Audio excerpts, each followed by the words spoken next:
Okay, please report. And 5 minutes, please.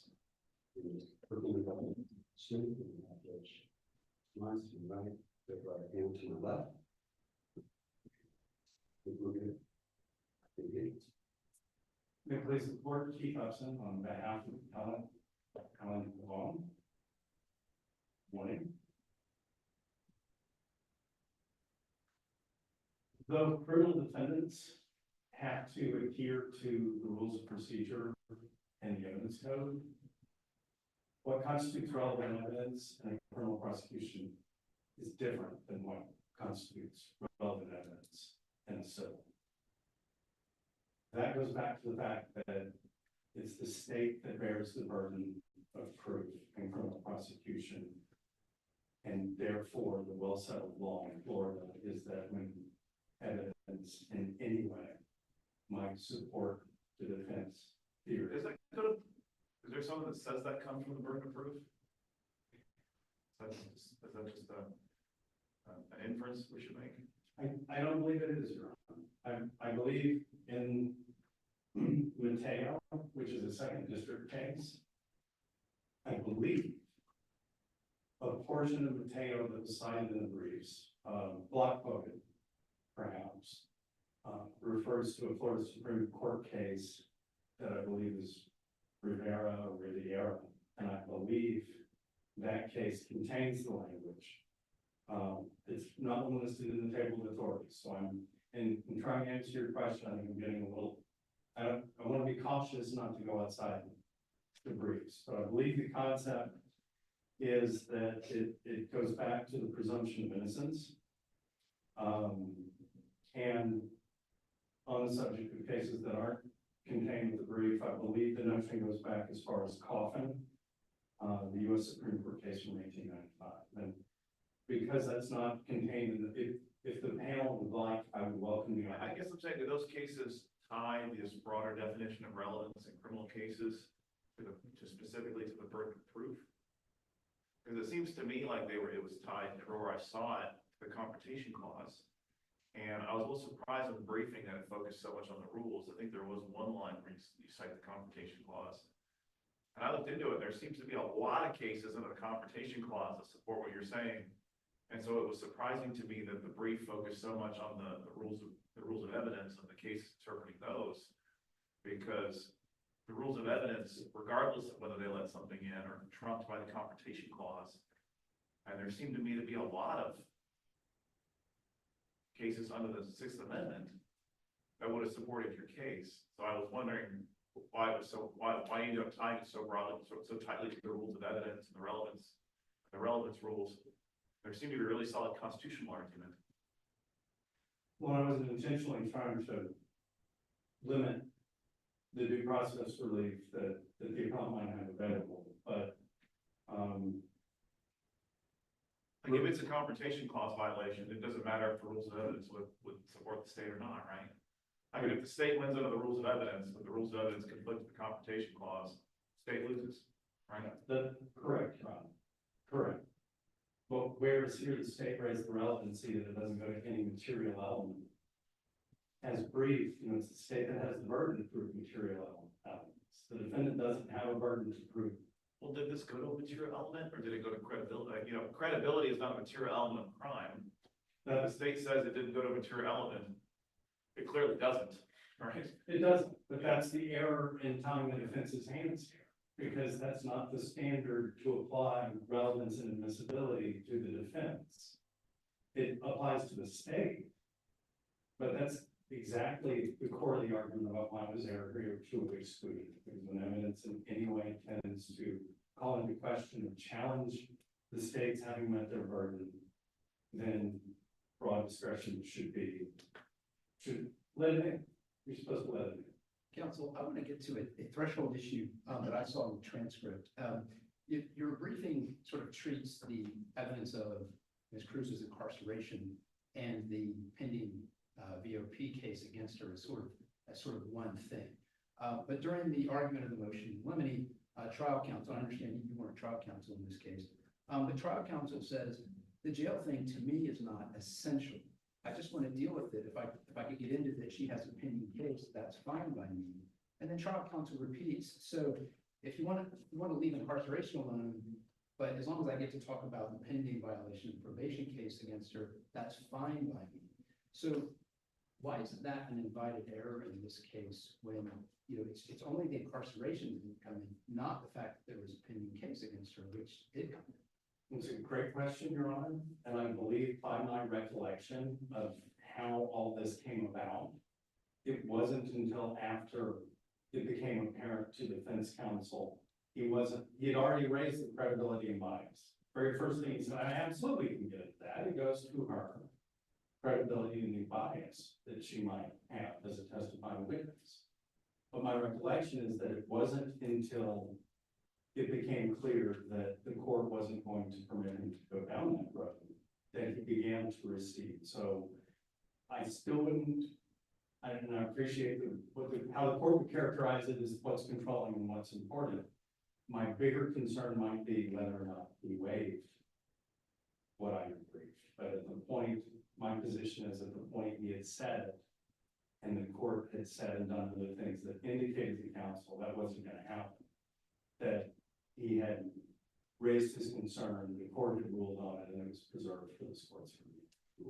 Counsel, where would you say in the record the court actually ruled on it? But I understand what understand Judge Nann's position, understand your response. Where in the record can you point us that the court had actually ruled on it before you get into these quotes that Judge Nann just read, where it seems to me that there was an invitation for error by the trial court? Can you point us to someplace prior to that where you would say, here's, you know, here panel is where I see that the court actually ruled on this issue of incarceration, whether or not that comes in? With the caveat that the black letters on the white page are going to control, and I don't have a response to Your Honor. I don't have, oh, this happened in transcript page 240. I don't have it on the tip of my tongue. I can, which is not to give the panel the top of my head as I look down and look for it. And again, I preface that it's my recollection, and I'd be happy to look for it.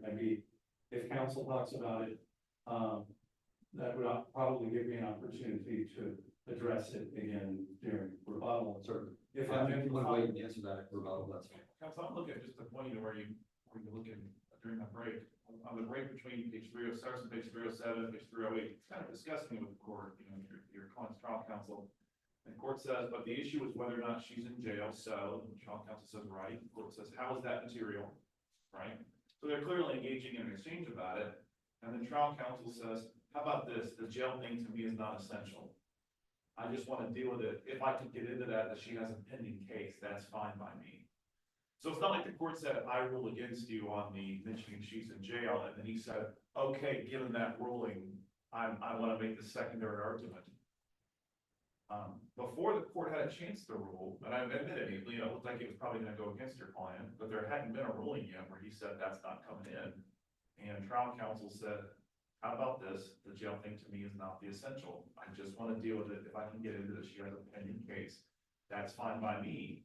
And later on page 311, talking to the state, the court says he's conceded he's not going to do talk about the fact that the witness was in jail. And trial counsel did not step up and say, I didn't concede that.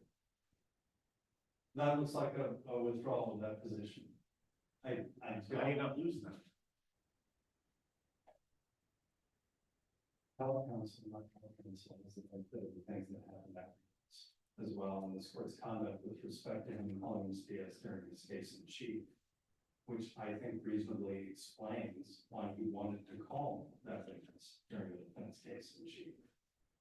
To which, for lack of a more artful term, the trial judge had a connection, if not several connections, that the suggestion the defense counsel would be allowed to call her for the purpose of testifying in the defense case.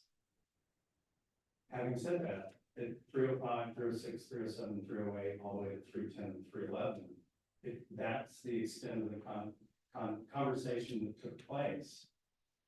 I would argue that he preserved it when he initially said, this is why I'm voting bias, which is clearly under the law, the basis of the argument that was briefed, why that's fair game. But then he said, that's not essential to me, I'll take just this other thing. If And you're later not- on, the trial court said, he's conceded it, and your client, your trial counsel did not say, no, I didn't. Well, my understanding was that the state said he's conceded that issue. No, it's the court. Oh, It's sorry, I 309. misunderstood you, Your Honor. I heard you say that it was the state who. No, the trial court speaking to your Okay. client's trial counsel said, no, not while she's in jail. The trial court is speaking to the state, and so that he in a sense refers to your client's trial counsel. No, not while she's in jail, he's conceded, he doesn't want to ask her about that. He wants to ask if she's got a pending violation of probation case that somehow may motivate her to testify one way or the other. Your trial counsel did not step up and say, I've not conceded that, did not say that's not accurate, did not say, Judge, I understand you ruled, but I want to make clear it wasn't a concession, said nothing of the sort. Because at that point, Your Honor, he's still thinking, I'll just fine. I'll cross her to the extent I'm gonna cross her, but I'm gonna call her during my case. But how does that preserve the ability to speak about the jail issue? No question he had the ability to call her. But the issue was whether or not he preserved an objection to this specific ruling. Well, but it wasn't, all right, it wasn't his objection. It was the state's objection. That account maintained was pretty clear from the record that it looked like it was being sustained, notwithstanding the fact the trial judge didn't say sustained at that point. So at that point in the proceedings in which the state had called 2 or 3 witnesses and hadn't rested yet, and the defense was still going to begin, it was reasonable for him to say, okay, fine, we're not gonna have that fight now, because I'm gonna call her and ask her those questions during the defense case, and we're gonna get into that then. And it's our position, we didn't win. Counsel, somehow we're able to get past that issue. I know you started off citing a second district court appeal case, section another one, Carlisle versus State. Are you familiar with Carlisle versus State? I believe you're on this. It's Florida second DCA case from 2006, in which the court was faced with a multiple sexual battery criminal defendant appeal, and the victim was testifying, and she was not allowed to testify about whether she was incarcerated. The court found that that was harmless error. There was a dissenting opinion, and the dissenting opinion was pretty strong, and they said, because it ended up being a he said, she said swearing match between the victim and the defendant, therefore it made a harmless error as to the victim's credibility. How in this situation do we have a he said, she said swearing match when your client never testified?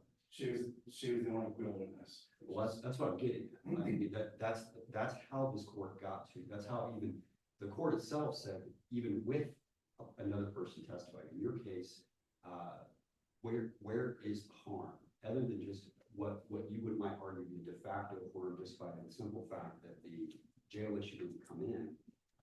Carlisle went through pretty detailed analysis, the court did, and they said because there was never anything in particular put on the record as to why the person being in jail should have a difference one way or the other.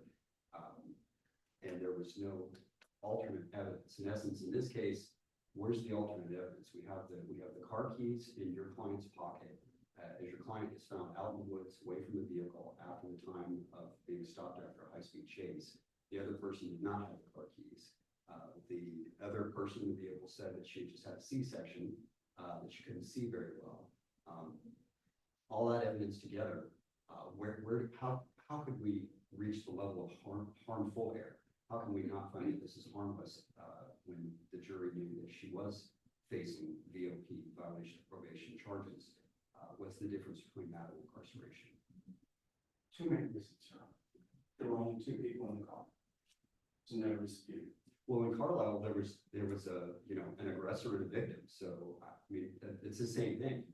You're either going to find that the victim is lying, or you're going to find that the aggressor committed the act. In your situation, you're going to find that the witness, Ms. Cruz, is the driver, or she's not the driver. So I don't understand how that's different from the Carlisle case. Respectfully, Your Honor, I think actually it makes all the difference in the world. The fleeing to elude occurred, it was either her or it was him.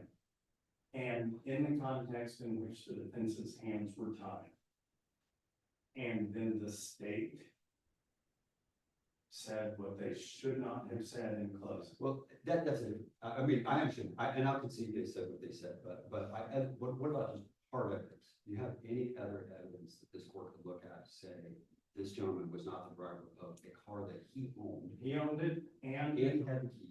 and if factually, Your Honor, I may add, because he had the keys in his shirt pocket, unusually, but he had the keys on his person.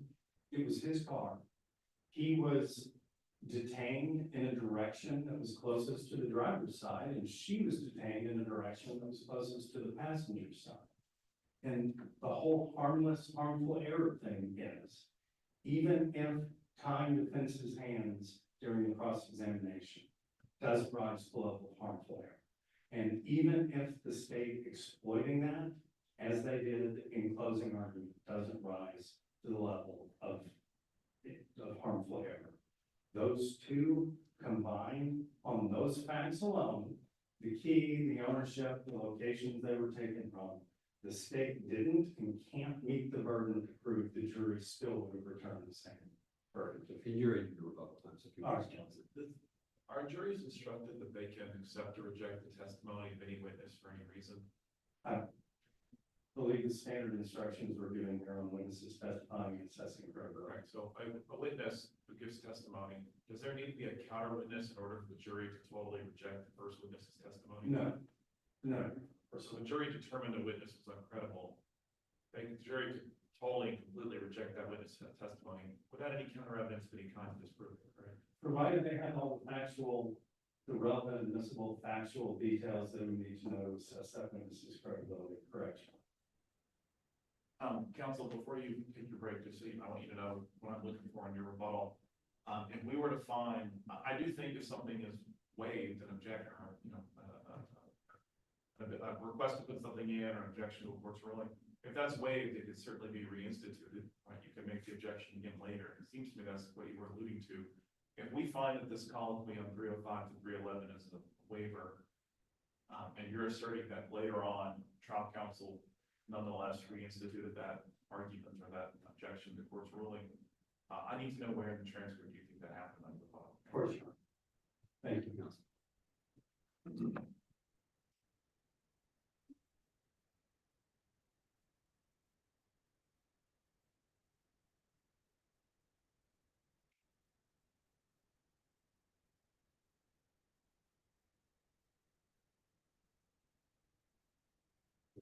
your hands. Are you ready to proceed? Yes, thank you, Your Honor. Good morning, Your Honor, many judges, may it please the court, Claire Russell, with the Office of the Attorney General from behalf of the state of Florida. To address the court's concern about the preservation, Judge Mize, your focus on pages 305 to 311 are indicate a waiver here. Defense counsel during trial repeatedly said, or I'm not focused on so much on the jail as I am focused on the violation of probation. That's really the key part here. I see on page 308 of the transcript. He goes on to say, the main thing is just showing she has a potential case, but she hasn't been convicted of it. If you want to leave the jail thing alone, I'm fine with that. I just want to be able to argue that she has a potential interest in how the case is resolved. So the specific objection as it pertains to her current custody at the time of trial is arguably waived in that statement prior to the court's ruling. I understand my colleague's concern that he sort of read the tea leaves of where the court was going, but that is arguably a waiver of that issue on appeal, and no fundamental error was raised in the first issue and cannot be raised at this time. And even Counsel, still, you say in your brief that like this wasn't relevant to any material element. It doesn't seem to me anybody was saying it was relevant to any material element, and it seems to me to be completely beside the point. When you're attacking the credibility of the witness, by definition, that has nothing to do with the material element. What you're trying to do is make the jury think this witness is a liar, right? yes, And that's kind of what you see in your brief is that, it wasn't relevant for that reason. That seems to be completely wrong, right? It seems to me to ignore the confrontation clause issues. And then you say it was harmless error because, well, we proved our case. But you proved your case based on a witness so they can get a chance to fully attack the credibility of. So is there a reason that you said this wasn't relevant because of what the material elements? Was that completely wrong? Or should we be looking at this through the confrontation clause as opposed to that issue and his ability to attack her ability to attack the credibility of the witness? Can you unwrap that for me?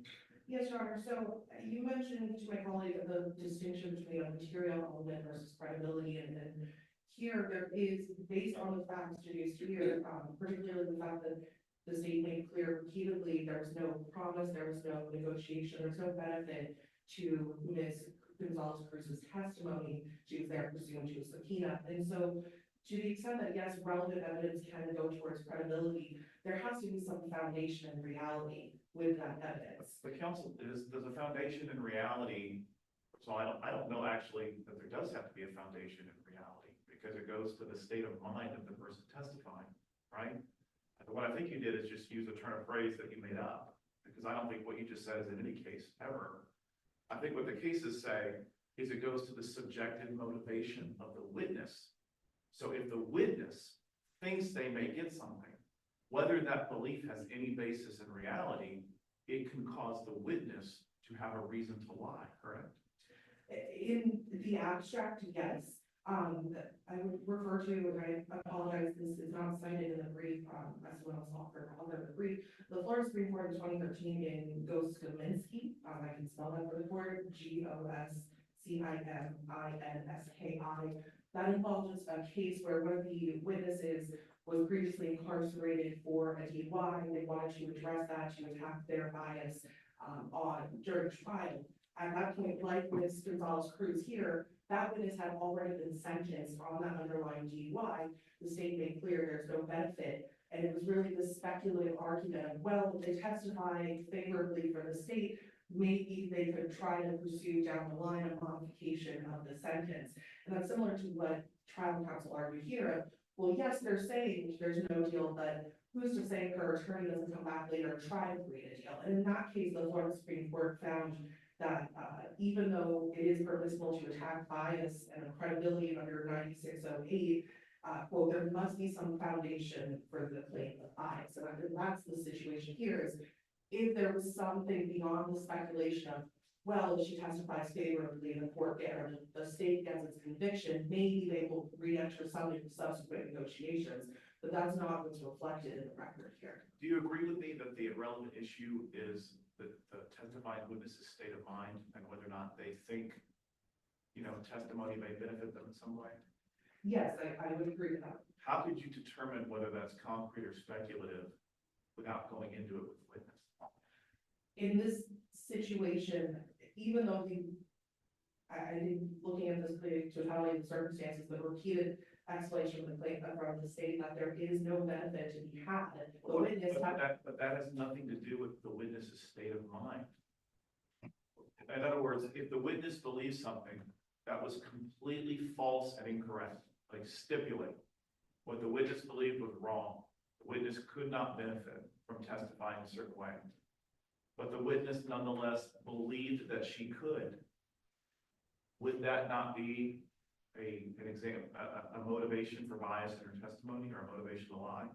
I think it could, but there would need to be some support for that. So how would you, if it's based on her state of mind, how would you get that support without asking her about it? I think here she was specifically asked about the potential benefit for her testimony on page 342 of the transcript. She specifically said there was no benefit made by the state. She had a pending VOP with the state. And so here. Right. They asked her, did the state offer you anything or did you accept anything? They did not ask her, do you believe that you might curry some favor, did they? No, they don't. If she believed in her head that she could curry favor, would that be a motivation to lie? It would be, and I agree with that, and even if that were true, that she did have this unknown belief that she may benefit from this testimony, even if this court views the trial court's ruling as error, it's still a harmless error, as is able to recognize because of the additional evidence that exists here. Coupled with the fact that trial counsel was able to cross-examine her on her pending violation of probation that was prosecuted by the same state attorney's office. And so whether she was currently in jail custody versus having a pending criminal violation, it really doesn't go, there's nothing additional that trial counsel could have gained beyond what he was able to cross-examine her on, that she had a pending case that she had, and he did in fact suggest during closing repeatedly, she had a motivation to lie. So the ultimate goal of trial counsel was to demonstrate this bias. Trial counsel had the opportunity to do that. He was able to cross-examine her on violation of probation.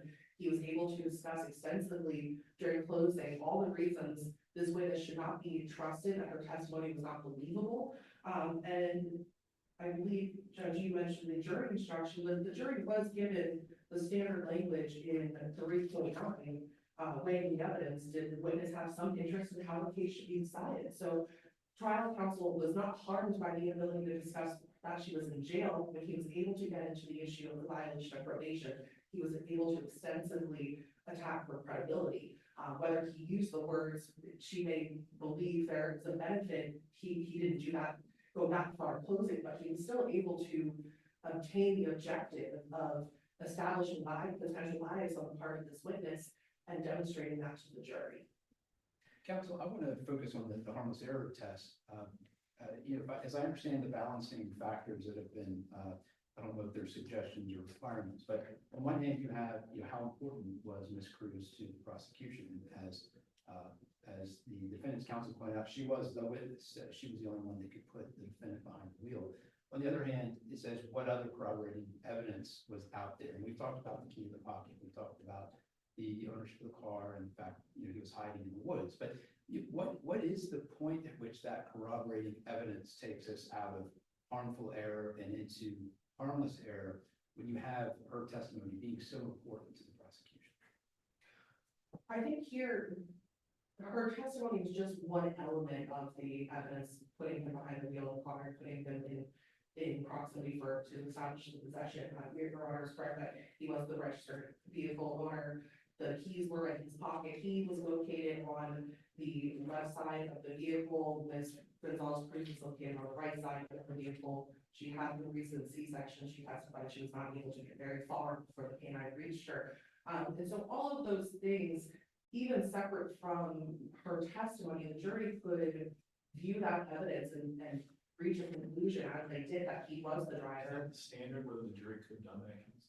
Your Honor, for purposes of the harmless error, or whether or not the state could prove beyond a reasonable doubt that the complaint of error didn't lead to the verdict. And so even if we were to look at whether or not the inability to discuss her jail custody was error, that additional evidence was still sufficient for a jury to reach. Hold on. So you just said the evidence was sufficient. Is that the standard for how we determine whether the error was harmless? Your Honor, it's not beyond a reasonable doubt. So I think the standard is, and you correct me if I'm wrong, that we have to determine beyond a reasonable doubt that the verdict would not have been different, correct? Yes. So the verdict would have been different if at least one member of the jury had a reasonable doubt, correct? Yes. So what we're kind of on a second tier reasonable doubt standard. Our standard is beyond and to the exclusion of all reasonable doubt that no member of the jury would have had a reasonable doubt, right? Yes. Okay. That's correct, Judge. So we have to determine whether there's any reasonable possibility, not that the jury wouldn't have found him guilty or would have thought he was innocent, not whether they could have still found him guilty, but whether there's any reasonable possibility that at least one juror would have had a reasonable doubt, correct? Yes, Judge. And so viewing the additional evidence, and in addition to the bias evidence that was obtained upon cross-examination, the jury was still presented with the fact that Ms. Gonzalez Cruz was a co-defendant. She was a convicted co-defendant. She was placed on probation and had a pending violation of that probation prosecuted by the same state attorney's office. But there was ample evidence that the defense was able to obtain through her cross-examination that would allow a jury to discredit her testimony. And so even without this error, that coupled with the other corroborating evidence would satisfy harmless error. Counsel, I want to talk about this. The case law suggests that the reason why it's permissible to ask about the pending charges is because of, it's permissible for the jury to infer that she has an incentive to curry favor with the state or to testify favorably to the state. The earliest case talks about, at least the earliest case I looked at is the Alford case from 1931, where it specifically talks about the petitioner was entitled to show by cross-examination, the witness's detention, being incarcerated. I look at the Van Arsdale case, there, the focus is on the fact that there's a pending charge, not necessarily incarceration. But, you know, here, both things are true. There was a pending charge and she was incarcerated. Are you aware of any authority that says that the trial judge's discretion allows the trial judge to sort of parse those things out and say, well, you know, there is a confrontation clause right to get this testimony out there, that there's a pending charge and there may be a reason to curry favor. But on the other hand, the incarceration part of that is too far. So I'm going to settle right in between those. The pending charge comes in, the incarceration doesn't. Are you aware of any authority that says the trial judge has the discretion to parse those out, or is it just an all or nothing? In other words, if the fact is that there's both a pending charge and she's incarcerated, all that has to come in, or there's an error. Your Honor, I'm not aware of any cases that make the distinction between the pending violation or pending charges versus the status of someone's incarceration. With that said, though, that it's worth remembering that we are looking at this like narrative abuse of discretion standard, whether a reasonable jurist would have, or no reasonable jurist would have made the same determination of the trial as the trial court here. And under that standard, it's the state's position that the trial court did not err in prohibiting trial counsel from going one step further beyond the VOP to her jail status. And even if that is error, that it is harmless error. And to my colleague's position, that combined with a state statement during closing is what gives rise to the error here. As a threshold issue, we are looking at that second issue under fundamental error analysis. There was no objection raised to the state's closing. And specifically the language used by the state in closing was, well, not only do we have the co-defendant who's in the car with him, who again has no promises made by the state, just got on the stand and swore to tell the truth, but that there's other corroborating evidence. That was not a feature of the state's closing. It was really simply just a recitation of the facts that came out of trial, that the jury was present for this witness to swear an oath, take an oath to tell the truth. That's not bolstering in the same way that the case is cited. Different circumstances lead to different levels of bias. In other words, you know, a probation tells the jury one thing, and that may sound like, oh, probation, right? A jury may not know that leads to a resentencing if they're found, you know, in violation of their probation. They may not know what that sentence is, right? They may not infer a high level of danger from the word violation of probation because they don't know the procedures that go into that. They don't know that the person might be facing a resentencing. When they hear jail, right, they know they're looking at something serious. She's incarcerated. She probably wants out. Doesn't that have more visceral reaction to a jury as to whether or not she might have motive to lie? Yes, I would agree, it does. So you agree that just finding out of a probation does not convey the same level of motive, does it? The probation alone is at the front of incarceration. Yeah. There is a distinction that an average juror could make from that. But the position here is that the trial counsel was still able to develop this testimony and attack her credibility. He did, in fact. What if all she was looking at this from this incident was a traffic ticket and her hearing was coming up? And the defense counsel wanted to get in that and say, I want to show the jury she's looking at a traffic ticket and she might have a motive to lie here to curry favor in her upcoming traffic ticket hearing. That would probably come in, right? That shows a motive to lie. That's a pretty small motive, right? It's a traffic ticket. Yes, compared to a violation of probation. Yeah, if she's looking at 30 years in prison, some other charge, much bigger motivation, right? Right. So to say that the defense counsel was able to get into one motivation but not the other, does that resolve the issue?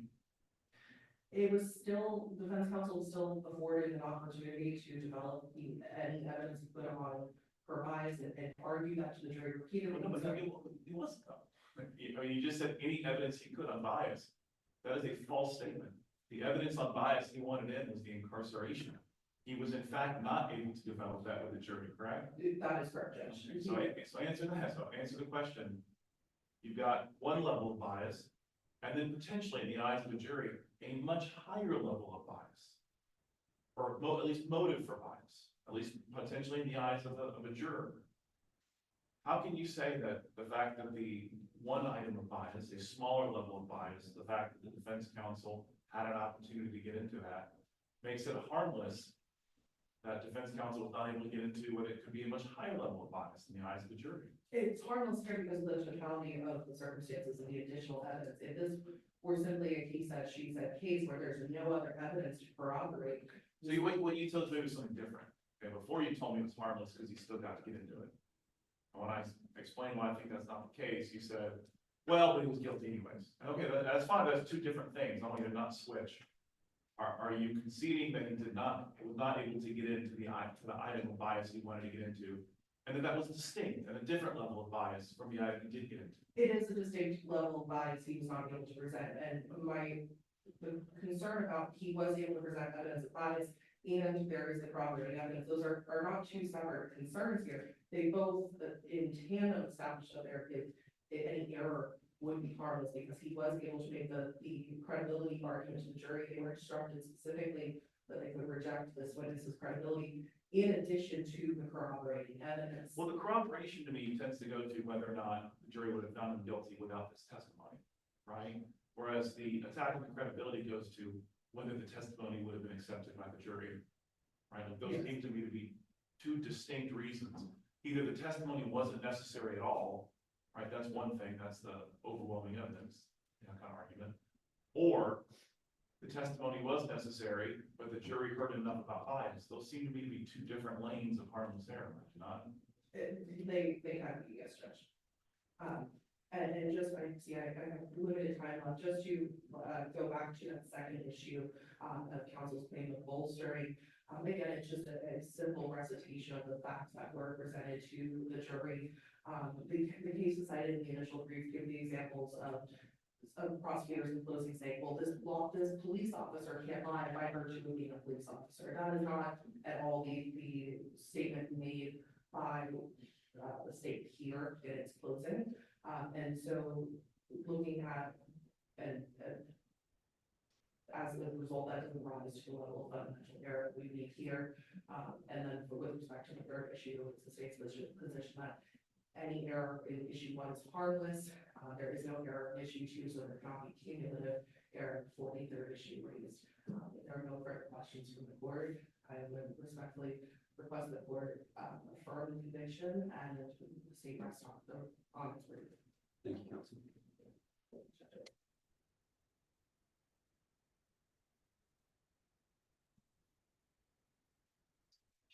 Thank you, Your Honor. This jury, answer the question, Your Honor. This jury needed to know she was a I want to know about waiver, counsel. Give me the pages of the transcript.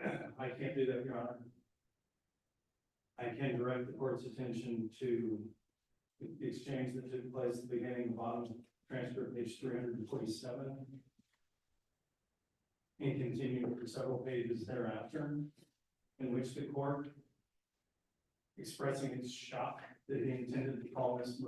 Ruiz in the case in chief, demanded the counsel tell him what for. That begins at lines 23 of page 347. So if you want to recall this last witness, what area do you intend on getting into with this witness? Which at the top of page 348, defense counsel said, it's my case. That was the problem. I couldn't get into anything on cross. So it would be direct examination. So I'd like to have an examination. I'm not limited, just, it's my witness. So I'd like to get into everything, essentially. Anywhere in this colloquy, does she mention, trial counsel mention her incarceration? Say, I want to get into the incarceration. When pressed at 14 and 15 for what other areas, he goes through a list.